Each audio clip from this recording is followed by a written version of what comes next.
Синодот на Македонската православна црква се оградува од изнесените политички ставови на владиката Агата Ангелот, како вчера во изјава за медиумите повика оние што и штетат на земјата да си заминат од власта за на нивно место да дојде лидерот на опозицијската ВМРО ДПМН Христијан Мицковски.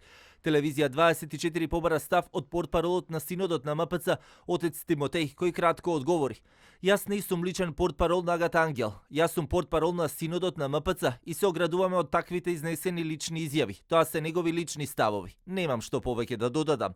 Дел од познавачите на црковните прашања пак велат дека иако ова не е единствен случај во кој досега се покажало дека постои спрега меѓу црквата и одредени политички збиднувања, но е најелоквентен пример дека тоа не сме да се случува ниту од страна на свештениците, ниту од страна на политичарите. Вчера имавме еден неубав ден кога е во прашање секуларизмот во државата.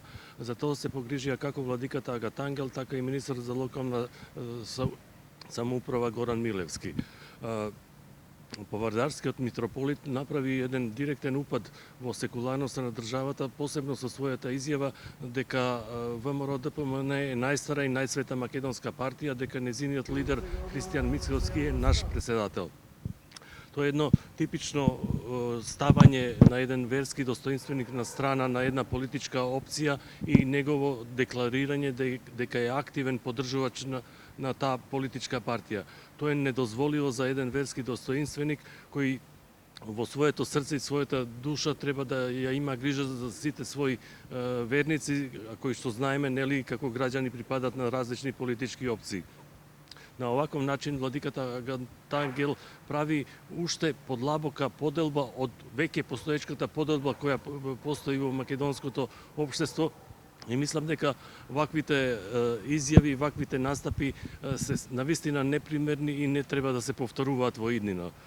Изјавата на повардарскиот митрополит, кој се помоли за политички пресврт и враќање на загубеното национално достоинство, предизвика лавина од реакции во јавноста. Незабележана не остана ниту реакцијата на министерот за локална самоуправа Горан Милевски, кој пак посочи дека ваквите свештени лица се срам и го уриваат угледот на црквата и го напушти настанот на кој присуствуваше. Лидерот на ВМРО ДПМН Христијан Мицковски пак вчера не препозна ништо спорно во изјавата на Агата Ангел, кој пак и претходно изнесувал своји лични ставови по однос на одредени општествени и политички прашања и отворено заземал страна на политичката сцена. Во јавноста ќе остане запаметен и по тоа што на почетокот на пандемијата со негова наредба свештеници со света вода ги прскаа улиците против COVID-19.